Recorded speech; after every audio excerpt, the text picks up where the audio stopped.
अच्छी बेटी, अच्छी बहू, अच्छी बीवी, अच्छी माँ। सारी जिंदगी इस अच्छे बनने की दौड़ में औरत की अपनी जात न जाने कहाँ गुम हो जाती है।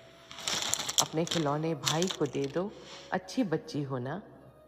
अपने ख्वाब किसी गहरे कुएं में फेंक दो, अच्छी बेटी हो ना।